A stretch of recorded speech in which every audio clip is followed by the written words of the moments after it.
as Russia accidentally revealed the true scale of its casualties in Bakhmut, and they are staggering. I'm Paul, U.S. Army combat veteran. It's May 25th, 2023. This is your daily Ukraine update. Let's get into it.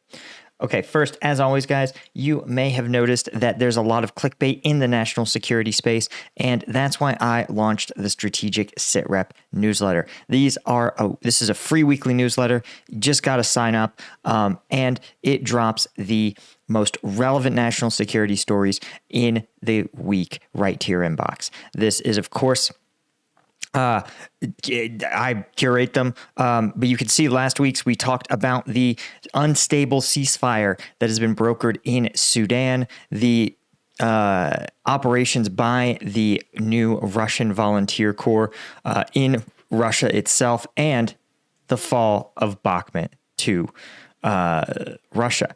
And each one of these stories not only has a simple, no clickbait, no exaggeration summary, but we also do a deeper dive explaining the so what of each story so you understand just how it fits into the larger and wider national security context.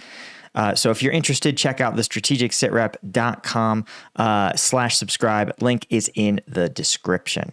Okay, taking a look at the control map, the biggest changes that we've seen are actually the fact that the Ukraine has gone back on the move in the flanks around Bakhmut. You can see in the southern flank here, Russia has been pushed off of this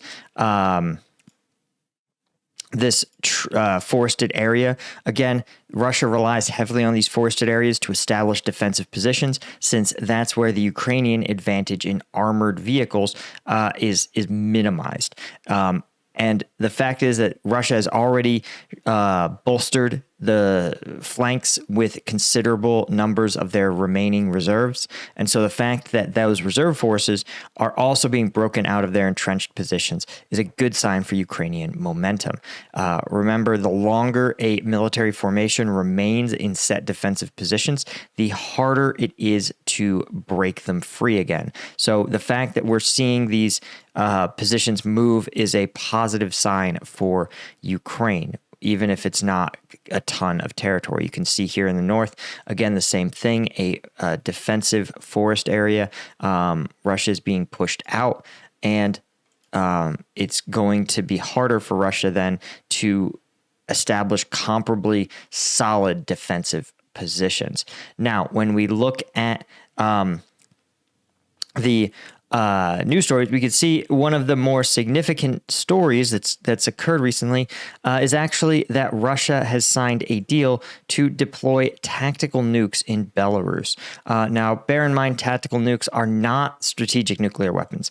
Strategic nuclear weapons are the big kahunas, the big bombs that are meant to be a part of the mutually assured destruction, i.e., deterrent nuclear weapons meant to target the cities and major military bases of countries like the United States, strategic rivals. Tactical nuclear weapons are meant to achieve battlefield effects.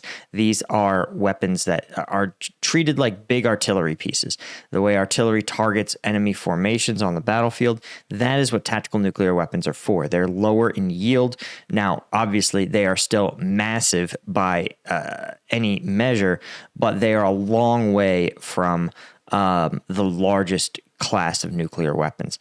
And while Russia claims it's in response to this militia incursion into Russian territory, which doesn't make even a lick of sense, because militia generally are, when they do these sort of insurgent type operations, they're very dispersed, right? You would use a nuclear weapon and you would take out like a squad, because of just the vast area that they operate in.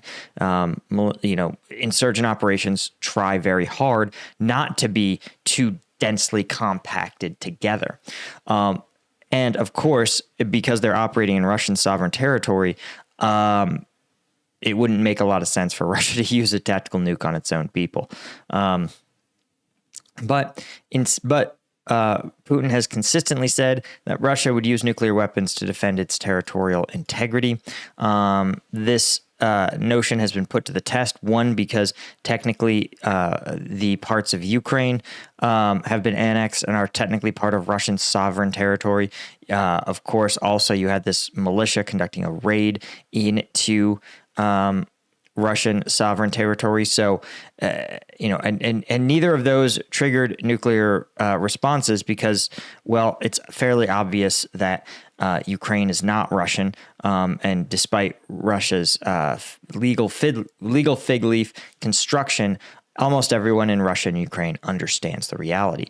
You also, of course, have the fact that, again, a militia raid where they enter, they conduct some operations, they withdraw again, doesn't really warrant tactical nuclear weapons. Nonetheless, NATO points out that Putin's rhetoric is still dangerous and irresponsible. And one analyst, I think, correctly pointed out that there isn't really a lot of military benefit. And that many of the nuclear weapons are already near Belarusian facilities. That really this is political signaling, that the Russian government wants to remind the West that it's still a nuclear power, and that if the West isn't careful, it could result in a nuclear war. But here's the big story, what I think is the most significant. In Bakhmut, recently, Prigozhin has claimed in an interview that Wagner has lost 10,000 convict recruits and 10,000 full-time professional Wagner fighters over the course of the Battle of Bakhmut. And Prigozhin noted that Wagner recruited 50,000 prisoners, and 20% of them were KIA fighting in Bakhmut.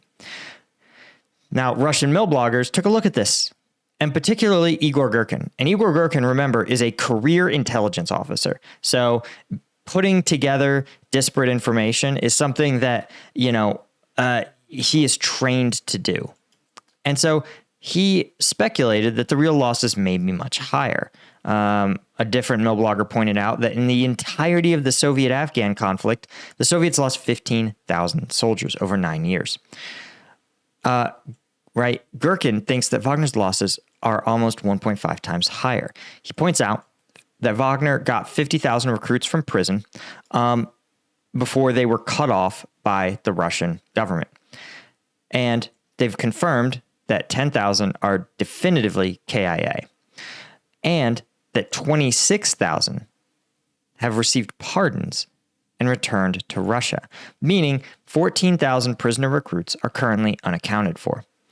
And while some of them may have decided to extend their contracts with Wagner, and some may have become wounded and are not yet eligible for pardons, Girkin is probably correct that a large portion of those recruits may also have been KIA, and that in total, he thinks that the number is closer to 40,000.